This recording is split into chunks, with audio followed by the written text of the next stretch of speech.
think everyone thinks like, right, so I'm going to get PT and I'm going to have to smash my session once a week.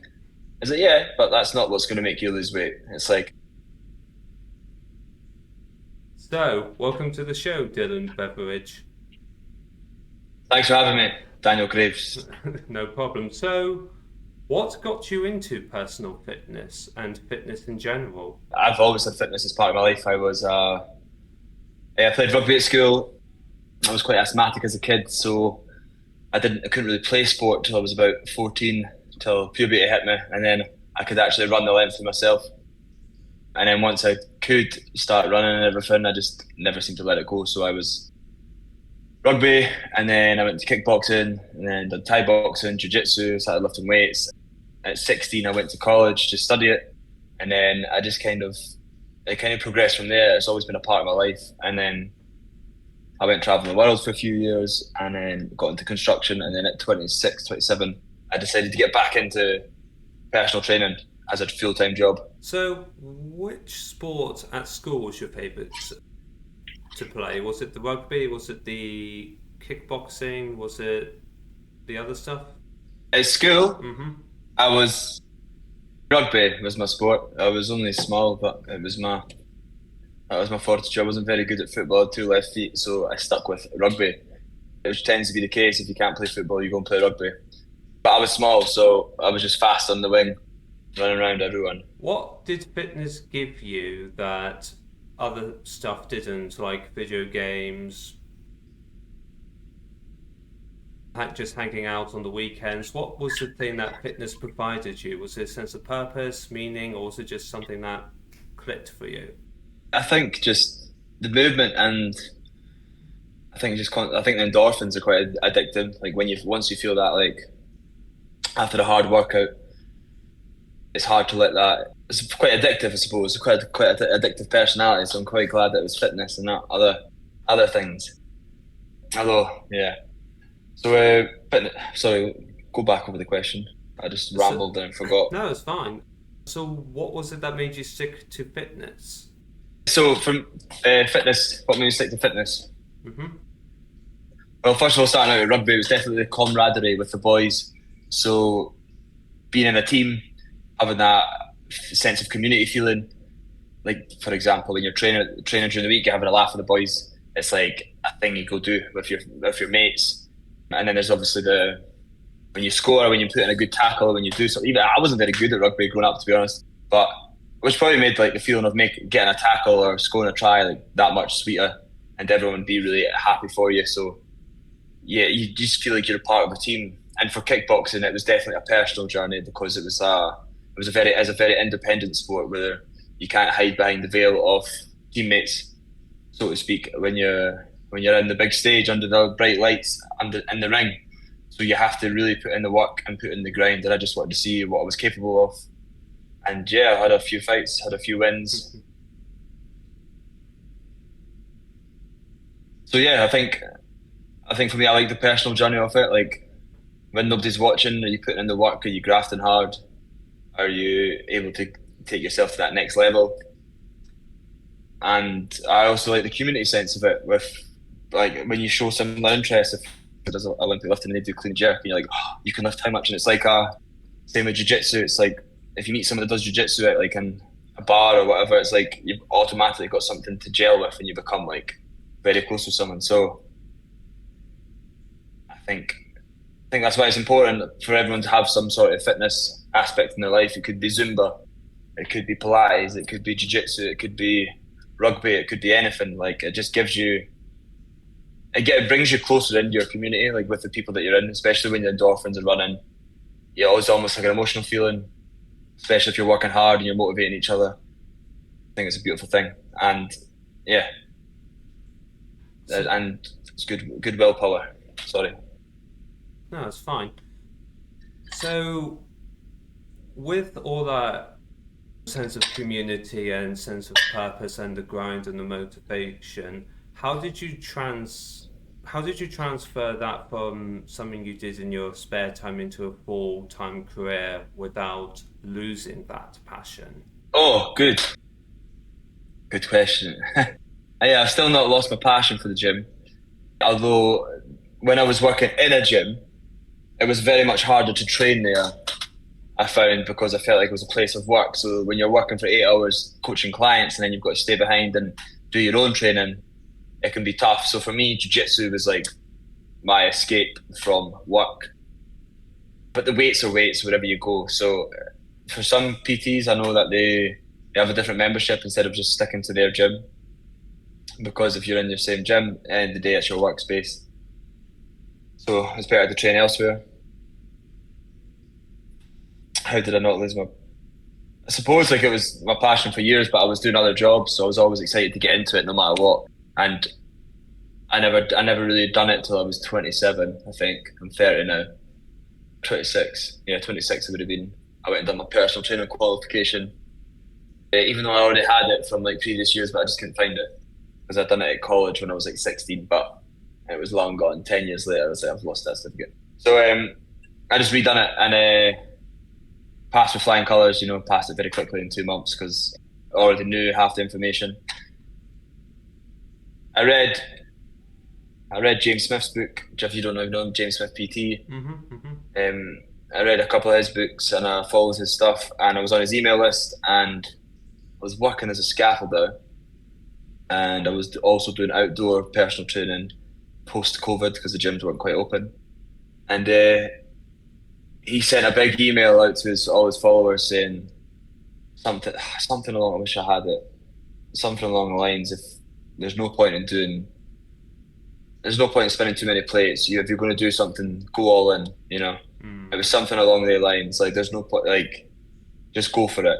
So and like as soon as I got that email, I read it and it was quite motivating. And I texted my boss and I quit my job there and then, and I just went full time personal training. And there's 3-4 years later, I'm now living in Bali, running an online men's accountability fitness business. So I'm happy. How did you initially start building up your clientele for the men's accountability business? The men's accountability is pretty brand new. It's just speaking to people online, posting content, running adverts, and yeah, just speaking to people that are similar to me. I'm just like, when I think about it, I just try to think like, where was I 5 years ago, and what was going wrong with my fitness and that journey, like when I was younger. And it's like, well, I know that I was doing too much. I was working hard all day as a scaffolder, and then I was trying to like work till failure every time I was in the gym, and that was probably too much in my body. Maybe when you're younger you can get away with it, but I probably wasn't fueling myself adequately. I wasn't resting adequately, and I was drinking at the weekend. So it was a recipe for disaster. So I'm just trying to speak to their people and trying to get them a bit of structure and just let them understand where they're going wrong, where they're going right, and how they can get their most success out of whilst working a hard job, maybe laying bricks or scaffolding, or even office workers. Maybe they're mentally exhausted from working all day. So I'm just trying to help people like that, similar to myself. What? 5 years ago. No, I get that. Where do you primarily aim to help men? Like you said about they might be bricklaying all day, they're in the office all day, or they might be working from home as a freelancer. Okay, this is my little bit, but how do you give them that like structure to pursue their fitness with everything else they've got going on? Yeah, so you said it yourself, structure is the first thing that we give them. We start with the physical. Generally, people come to me if they're unhappy with their bodies, they're unhappy with their appearance. So like we look to change that to give them like a boost of confidence, because yourself, like you go out and get new clothes, you feel $1,000,000, you put it on, you feel great. So it's the same when you start to change your body shape, when you start to lose like maybe fat that you've had for years, or you start to get maybe even skinny. I've been skinny all my life, so when I started to put on size, I felt amazing. So like I start with the physical stuff first. A lot of the men are already trying to improve the physical, so it's just about giving them a bit more structure and education on like nutrition, calories, and what to do in the gym.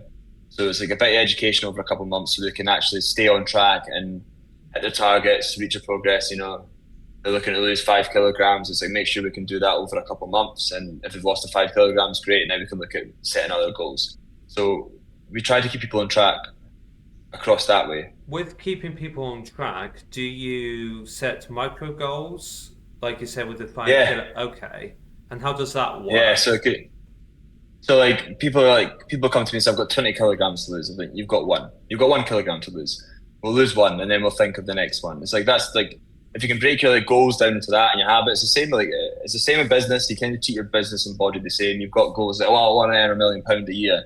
So well, let's start like earning 10 grand. Let's like let's see Hmm. how you can get your. I want to get 20 clients. It's like, let's just concentrate and get one client. It's the same as like fitness. It's like I want to bench 100 kilograms. It's like let's teach you how to bench first. So it's like we break stuff down into that, and then we celebrate it as well. I think as men we like struggle to like celebrate our wins, because it's like especially the British man, way. It's just like, yep, done it. Let's go. Like we struggle to really sit in that moment and be like, I am happy with my progress. It's like if you can really like what I get people to do is like journal and do their gratitude and stuff, and like really sit in that moment of being like, you were here 4 weeks ago, and now you're here. You're still not where you want to be, but look how far you've come. Like, and really appreciate that moment. Really appreciate the fact that you've lost 4 kilograms already. You're now in a structure routine in the gym. You're in the gym 4 times a week. You're hitting 10K steps a day. You're running. You know, you've now got all the ingredients that it takes to get the body that you want and the mindset that you want. You just need to do this consistently for a few more, like a couple more months, and you're going to be there. So yeah, it's about just keeping people on track that way, setting micro goals, but also setting a big goal and being like, that's where we're going to, and Hmm. this is what we need to do to get there. So these are like the micro goals are good to kind of set like hit targets. Are we on target? No, we need to do more. We need to eat less calories, or we need to stop drinking at the weekend, or we need to lift more weights, whatever the goal may be. To keep your clients on those micro goals, to help them achieve the first few goals, essential baby steps, how do you keep people on track and how do you keep them accountable to make sure they stay on the goal? Because you can have weight fluctuations here and there, but how do you keep them consistent? So like it's daily, like if, for example, if there's weight loss, like it's daily weigh-ins. Like there's no point in weighing yourself once every couple of weeks, and because there's not enough data to go by. So you have to weigh yourself every morning to lose that emotional attachment to the scale. The best way to do it is like weigh yourself in the mornings after you've been to the toilet, before you drink any liquids or eat anything, and then that's your true body weight because everything's out of you. You've got no water in you. You've been for a pee. You're completely empty. That's your true body weight right there. So, and then we go off that weight every day, and then we make sure it's coming down. If it's not coming down, what's going wrong? It's like, oh, well, I didn't track that packet of crisps. I didn't track a few beers at the weekend. It's like, right, okay, well, we know the problem. Like, we try and collect as much data as possible so that we can see where you're going wrong. For some, it's quite a lot. So, like, not everyone wants to track, and which is fine. We just say, we'll be mindful of what we're eating. But the people that don't track tend to not make as much progress. The people that are religious with it and like do it every day, it's like they're the ones that make the most progress. It's kind of like a weird paradox. It's the little things, isn't it? Sorry, say that again. It's a weird paradox where it's the little things. Yes, yeah, correct. Yeah, it's like I think everyone thinks like, right, so I'm going to get PT and I'm going to have to smash my session once a week. It's like, yeah, but that's not what's going to make you lose weight. It's like it's the steps every day. It's the taking the dog for a longer walk than usual, getting off the bus, a few stops earlier, over a collective few months. It's eating, saying no to that slice of cake, saying no to beers, or even swapping your beers for like, gin and diet soda or something, diet tonic, so that way you've got less calories in it. It's just simple little things. You think, oh, that's not going to make much difference. It's like, well, if you accumulate that over a year, it's a pretty big difference. You're doing it daily. You think I'll have 10 calories less a day. Do that over a year. There's so many calories. So it's just simple little things like that. But it's like you said, it's the paradox of accumulating as many small habits and structures. Yeah, small habits over the course of a year. What, with those small habits, they obviously turn into big results. What's the biggest result that you've seen for one of your clients? Physically or mentally, or just like overall, just like Overall, anything. overall. Well, Andrew won't mind me saying this. Andrew came to me to do his high rocks, which I thought was a great. Have you ever heard of the high rocks I competition? looked it up yesterday for this.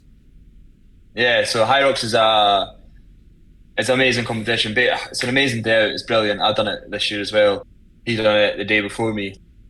He came to me.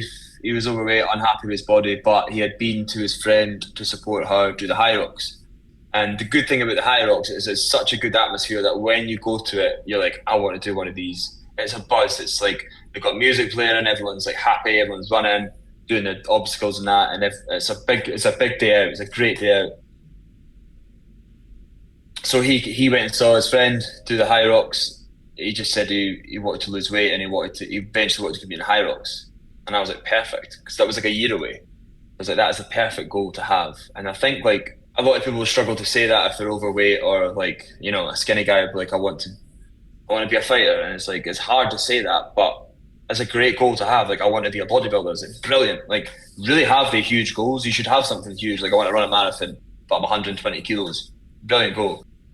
So what we're going to start with, we're going to have to get your body weight down so that you can run for longer. So that's what I did with Andrew. We just focused on hitting the gym with me twice a week, and then I gave him one session to do on his own once a week. And then we built it from there, started getting him track calories, blah, blah, blah.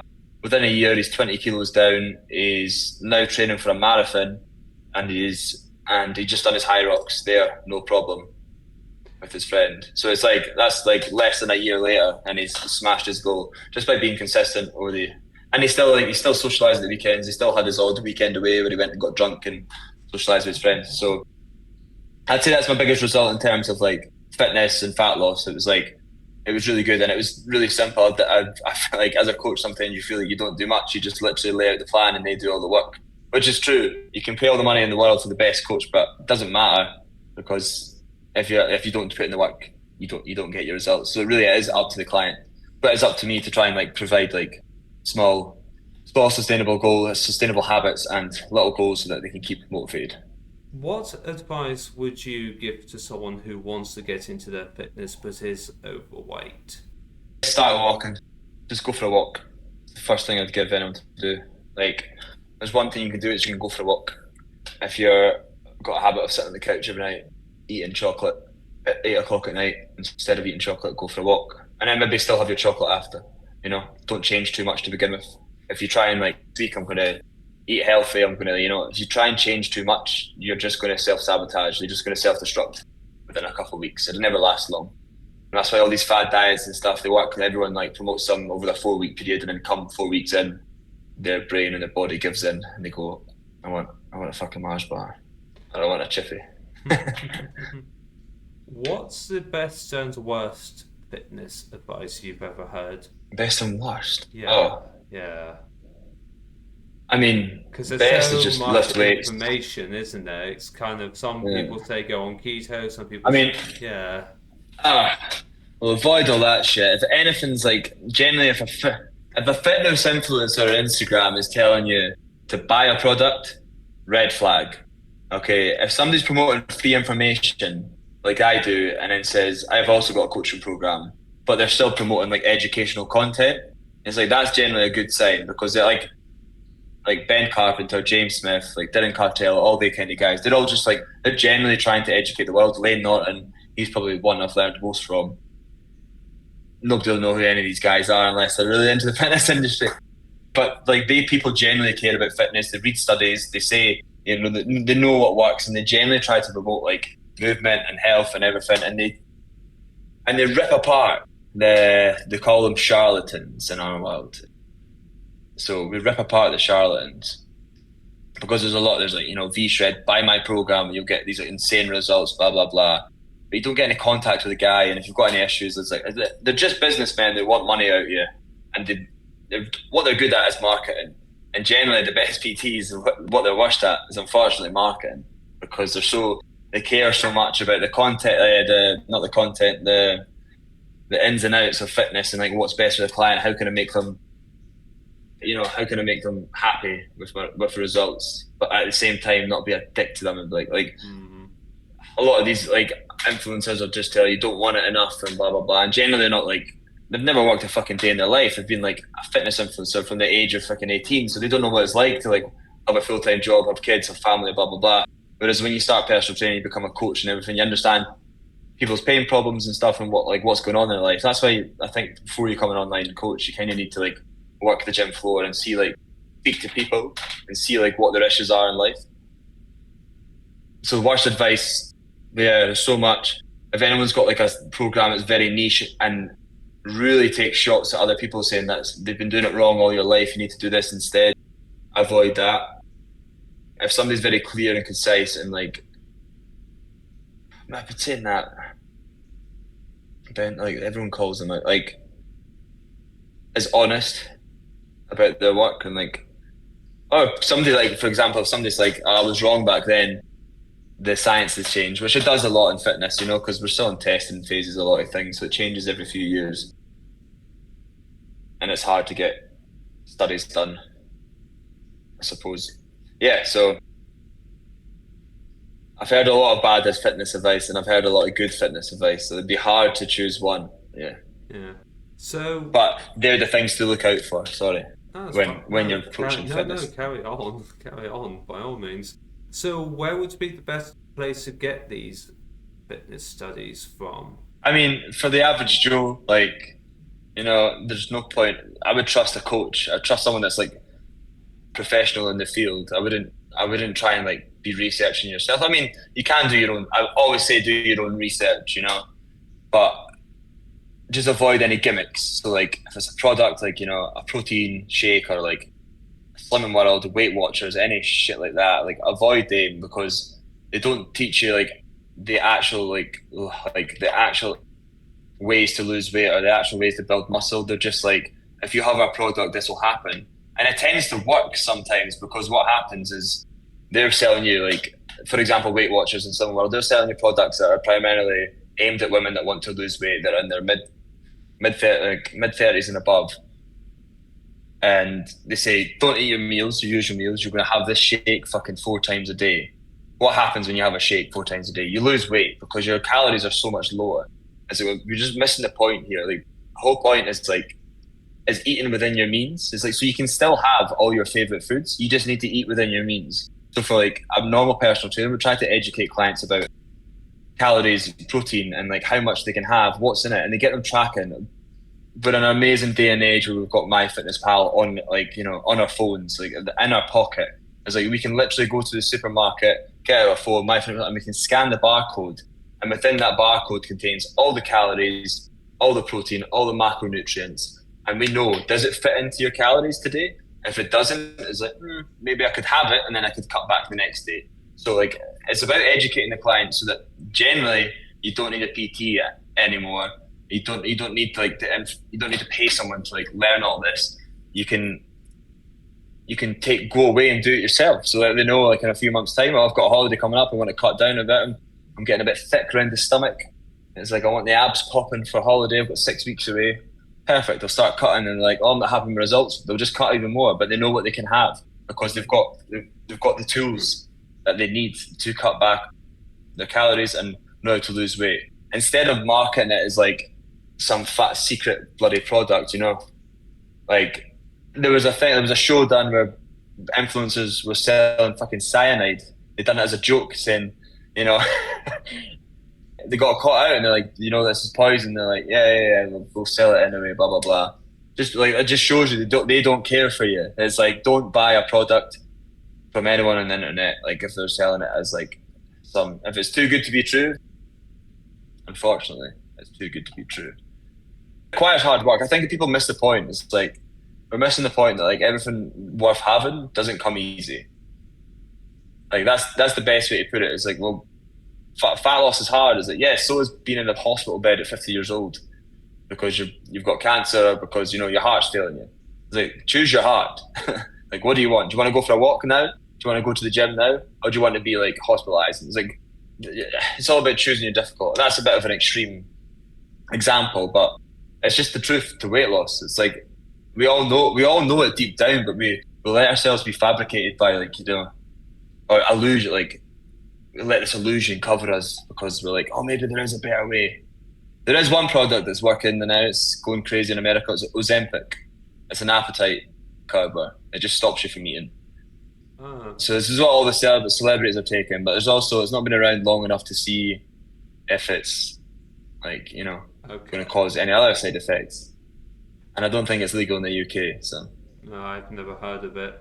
Did you see? Have you seen that advert? It was a health. It came out 10 years ago. It wouldn't fly today, but that health advert. Where they had a guy. They brought a guy in the hospital. He was like 30 years old. He was fat obese, and he had a heart attack. And the doctor asks, "Oh, how did this happen?" And they literally replay his life, and he's just eating so much crap his entire life. I've never seen that. Oh, What was really? it called? Oh, Yeah. Well, it eludes me. I think it's. You'll have to check in your own time. I think it's Australia's health organization or something like that. yeah, it would be Australia, of Yeah, course. that's really good.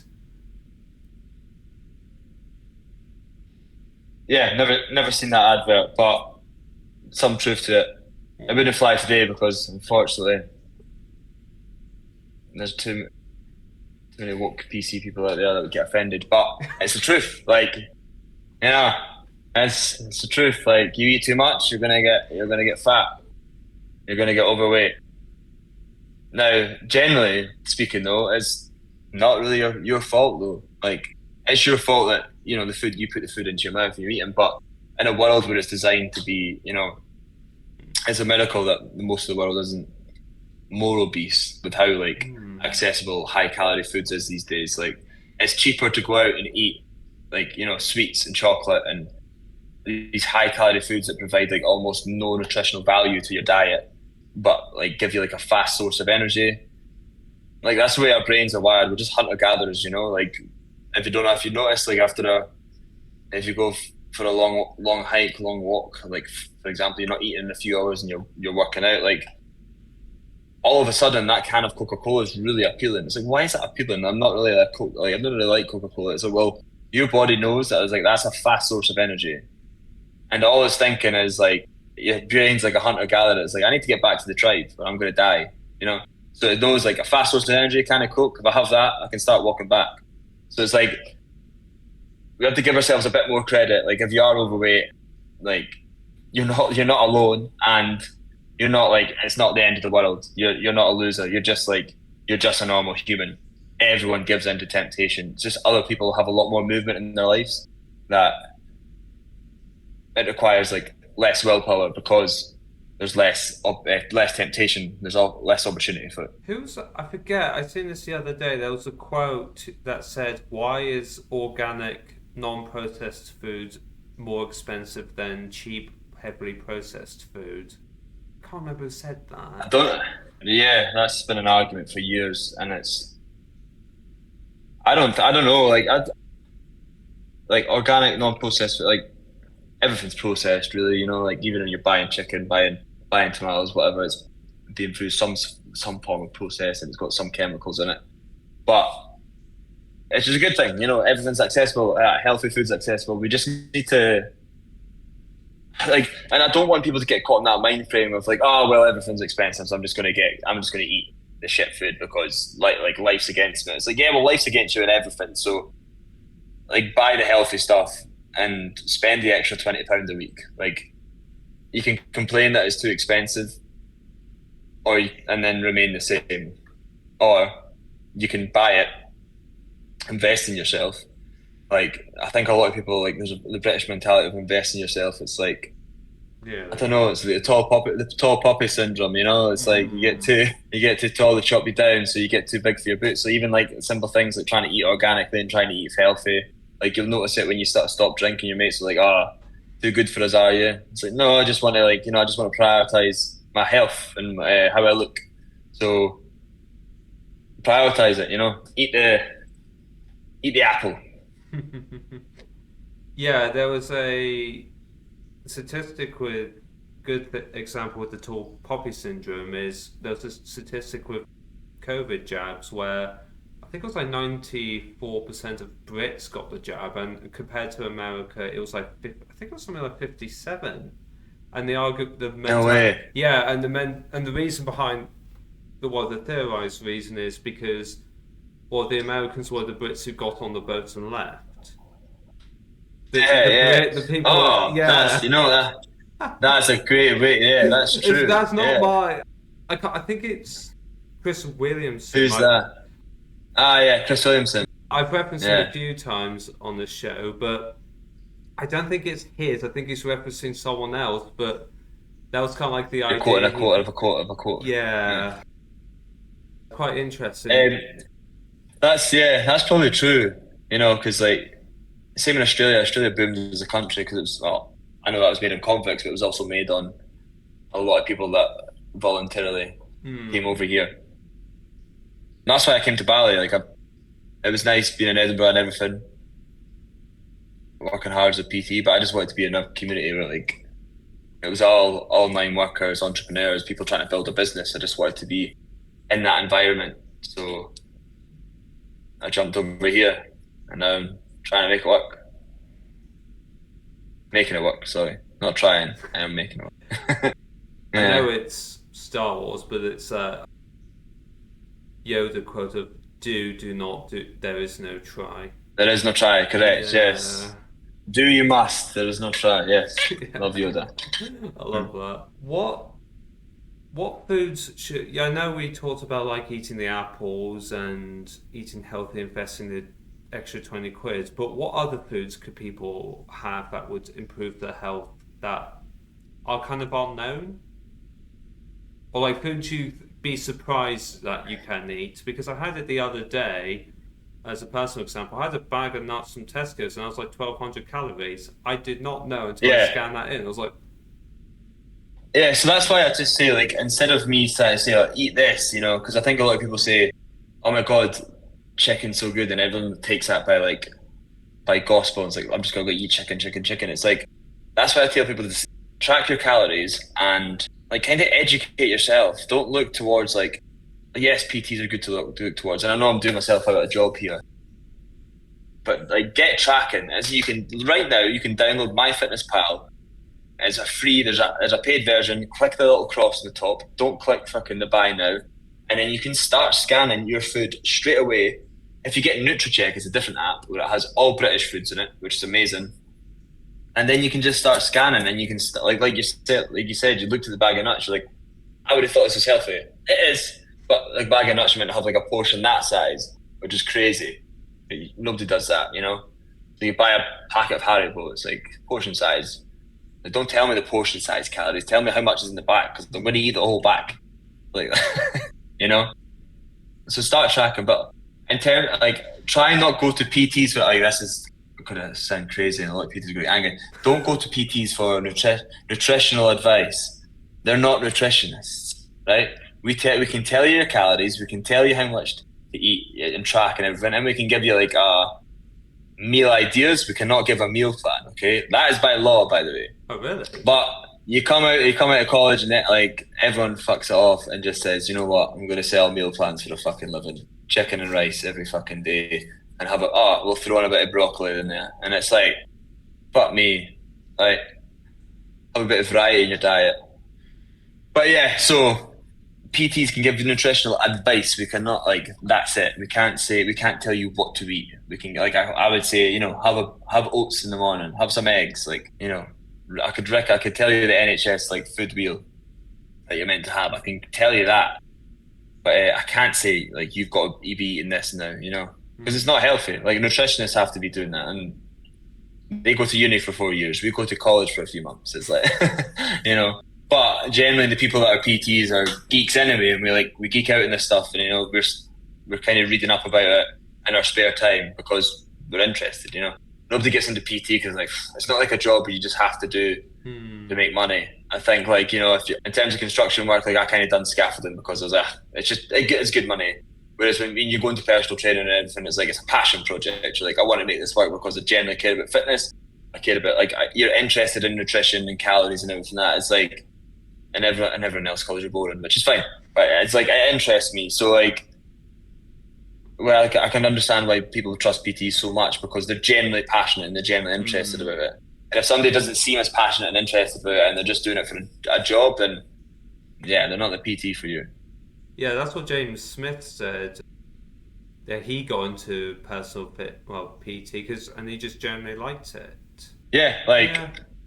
I didn't leave my job or a good paying job doing a job I didn't like, I was intrigued by it.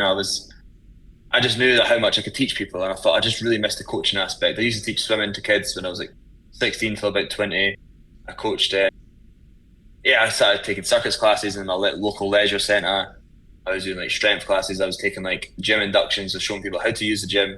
I was about 20 years old, and then I left all that behind and went to Australia. And I knew I'd always get back into it. I just didn't know when. And yeah, here I am back into it again. Dillon Beveridge, everyone. Where can people find you if they want to sign up for some personal training or just want to get to know you more in general? Follow my Instagrams at DILLBEVPT. That's DillBevPT. That's my name, abbreviated DillBevPT. I think it was my gamer tag when I was like a kid. So Dillbev just kind of stuck. Oh, there was another Dylan in my school. So I was Dillbev and he was Dill. So there you go. Yeah, Dillon PT or Dillon Beveridge Personal Training on Instagram, Facebook, LinkedIn. If you enjoyed that episode, then we've got the entire playlist here. Or we've got clips here. Take your pick.